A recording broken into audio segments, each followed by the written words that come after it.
And we'll continue along with the third chapter of Mary Poppins Opens the Door. The cat that looked at a king. And the king has lost his kingdom to the cat, although everybody that the cat wanted to take with him has decided to stay with the king. And now the cat has asked the king to look into his eyes, where the king sees his own reflection. Closer, closer, the cat commanded. Obediently the king bent nearer, and as he gazed at those fathomless eyes, a change came over the man within them. Slowly his thin, pinched face grew fatter. The pale cheeks plumped into round red pouches, and the wrinkles soothed themselves out of his brow. Bright locks of brown curled upon his head. A brown beard sprang from his graying chin. The king gave a start of surprise and smiled, and a big, broad, rosy man smiled back from the mirroring eyes of the cat.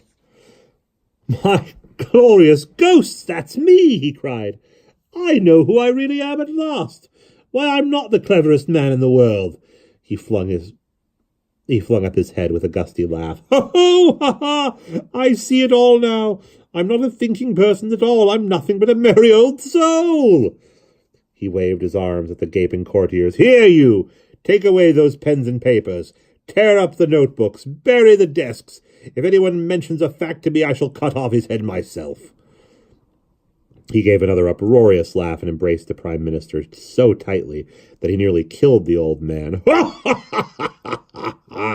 "Forgive me, my faithful friend," he cried, "and bring me a pipe and a bowl of punch, and call in my fiddlers 3. And you, my joy and treasure and dove." He turned to the queen with outstretched arms. "Oh, give me your hand again, dear heart, and I'll never let it go." Happy tears crept down the cheeks of the queen, and the king touched them gently away. "I don't need stars in the sky," he whispered. "I have them here in your eyes." "Forgive me if I interrupt, but what about me?" exclaimed the cat. "Well, you've got the kingdom. You've got the crown. What more do you want?" the king demanded. "Pooh," said the cat. "They're no use to me. Accept them, I pray, as a friendly gift. But as no cat ever gives something for nothing, I demand in return 2 small requests." "Oh, anything at all," said the king with a lordly gesture. "I should like, every now and then, to come to the palace and see—" "Me? Why, of course, you're always welcome," the king broke in with a satisfied smile. "To see the queen," the cat continued, ignoring the king's remark. "Oh, the queen, all right, whatever you like. You can help us keep down the mice. My second request," the cat went on, "is a little chain of blue and green flowers that the queen wears round her neck." "Take it and welcome," the king said airily. "It was only a cheap one, anyway." Slowly the queen put up her hands and unfastened the clasp at her throat. She twined the necklace about the cat, looping it round the furry body and over and under the tail. Then, for a long moment, she looked deep into the cat's green eyes, and the cat looked into hers. And in that look lay all the secrets that queens and cats carry in their hearts and never tell to anyone. My at-home days are every second Friday," said the queen as she smiled at the cat. "I shall come," said the cat, nodding. And having said that, he turned away, and without a glance at anyone else, sailed out of the council chamber. The blue and green necklace shone in his fur, and his tail waved to and fro like a banner. "By the way," called the king as the cat departed, "are you sure you're really a prince in disguise? Could I safely cut off your head?" The cat turned and regarded him gravely. Then it smiled its mocking smile. "Nothing is certain in this world. Goodbye," said the green-eyed cat. It sprang across the sunny threshold and down the castle steps. On the palace lawn, a red cow was admiring her reflection in an ornamental pond. "Who are you?" she inquired as the cat passed by. "I'm the cat that looked at a king," he replied. "And I," she remarked with a toss of her head, "am the cow that jumped over the moon." "Is that so?" said the cat. "Whatever for?" The cow stared. She had never before been asked that question, and suddenly it occurred to her that there might be something else to do than jumping over moons. "Now that you mention it," she said shyly, "I don't think I really know," and she trotted away across the lawn to think the matter over. On the garden path, a large gray bird was noisily flapping its wings. "I'm the goose that lays the golden eggs."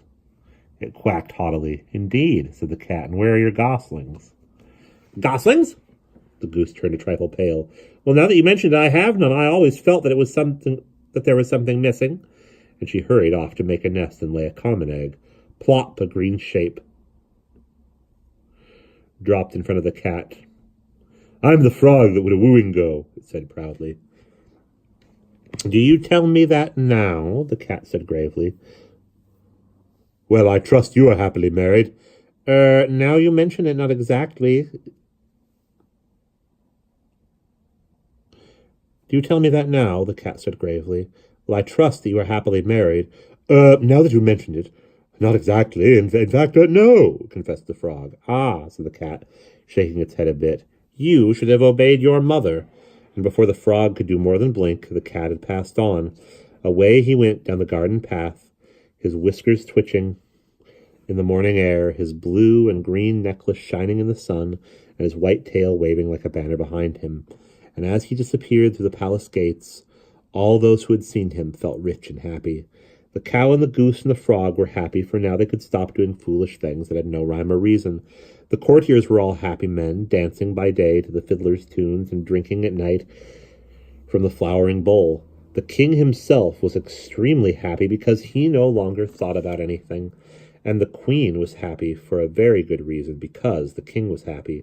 The little page was happy too, for now he could fill the inkwells with ink and empty them back at the bottle again, with no one to say him nay. But the happiest person in all the world was the old prime minister. Do you know what he did? He issued a proclamation. The king commanded his subjects, it said, to put up maypoles, and dance around them, and get out merry-go-rounds and ride them, and dance and feast and sing and grow fat and love one another dearly. And furthermore, it was clearly printed, if anyone disobeyed these laws, the king would immediately put off his head. And having done that, the prime minister felt he had done enough. He spent the rest of his days doing nothing, just sitting in the sun in a rocking chair, making himself a gentle breeze with a fan of coconut palm. As for the cat, he went his way through the ways of the world, decked in the queen's bright necklace, and gazing at everything he saw with his green and piercing eyes. He is still wandering, some folks say. Near and far are alike to him, and always as he goes, he watches out for one or another who will return his gaze. A king, it may be, or perhaps a shepherd, or a man going by through the city streets. If he comes upon anyone like that, he will stay with them for a little while, not very long, but long enough. It takes no more than the tick of a second to look down deep in his deep green eyes and discover who they are. The dreamy voice was hushed and silent. The sunlight crept away from the window, and dusk came slowly in. Not a sound could be heard in the nursery but the ticking of the clock. Then, with a start, as though she were coming back from a great distance, Mary Poppins turned to the children. Her eyes snapped angrily. "May I ask what you're doing out of bed? I thought you were dying of toothache, Michael. What are you gaping at me for, Jane? I am not a performing bear." And snatching up her wool, she became her usual whirlwind self. With a squeak, Michael hurled himself into bed, but Jane did not move. "I wonder who I am," she said softly, half to herself and half to Michael. "I know who I am," said Michael stoutly. "I'm Michael George Banks of Cherry Tree Lane, and I don't need a cat to tell me." "He doesn't need anyone to tell him anything, clever Mr. Smarty." Mary Poppins tossed him a scornful smile. "When he comes back," Jane murmured slowly, I shall look right into his deep green eyes." "You and your deep green eyes, indeed. Better look into your own black face and see that it's clean for supper." Mary Poppins sniffed her usual sniff. "Perhaps he won't come back," said Michael. A cat who could look at a king, he thought, would hardly want to spend its days on top of a mantelpiece. "Oh, he will. He will, won't he, Mary Poppins?" Jane's voice was full of anxiety. "How should I know?" snapped Mary Poppins. "I'm not a public library." "But it's Michael's cat," Jane began to argue, when Mrs. Banks' voice interrupted her. "Mary Poppins!" it called from the foot of the stairs. "Could you possibly spare me a moment?" The children looked at each other questioningly. Their mother's voice was shrill with alarm. Mary Poppins hurried out of the room. Michael pushed the blankets away once more and crept with Jane to the top of the stairs. Down in the front hall, Mr. Banks sat huddled upon a chair. Mrs. Banks was anxiously stroking his head and giving him sips of water. "He seems to have had some kind of shock," she explained to Mary Poppins. "Can't you tell us, George, exactly what happened? Whatever can be the matter?" Mr. Banks raised a ghostly face. "A nervous breakdown, that's what's the matter. I'm overworking, I'm seeing things." "What things?" demanded Mrs. Banks. Mr. Banks took a sip of water. "I was turning in at the end of the lane when—" He gave a shudder and closed his eyes. "I saw it standing right by our gate." "You saw what standing?" cried Mrs. Banks frantically. "A white thing. Sort of a leopard it was. And forget-me-nots growing all over its fur. When I got to the gate it looked at me. A wild green look right into my eyes. Then it nodded and said, 'Good evening, Banks,' and hurried up the path." "But—" Mrs. Banks began to argue. Mr. Banks raised a protesting hand. "I know what you're going to say. Well, don't. The leopards are all locked up in the zoo, and they don't have forget-me-nots on them. Anyway, I'm perfectly well aware of that. But it just goes to show that I'm very ill. You'd better send for Dr. Simpson." Mrs. Banks ran to a telephone, and a stifled hiccup came from the landing. "What's the matter with you up there?" asked Mr. Banks faintly.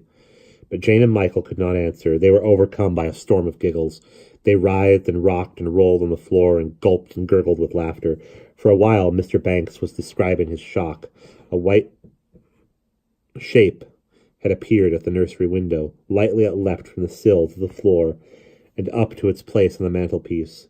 It sat there now with its tail curled round it and its whiskers folded against its cheeks. Dappled with small blue shining flowers, its green eyes gazing across the room, silent and still on the mantelpiece, sat Michael's china cat. "Well, of all the hard-hearted, unfeeling children!" Mr. Banks stared up at them, shocked and hurt. But that only made them laugh more loudly. They giggled and coughed and choked and exploded till Mary Poppins bent back her head and fixed them with one of her fiercest glares. Then there was silence. Not even a hiccup, for that look, as Jane and Michael knew, was enough to stop anyone laughing. And that's the end of Chapter 3.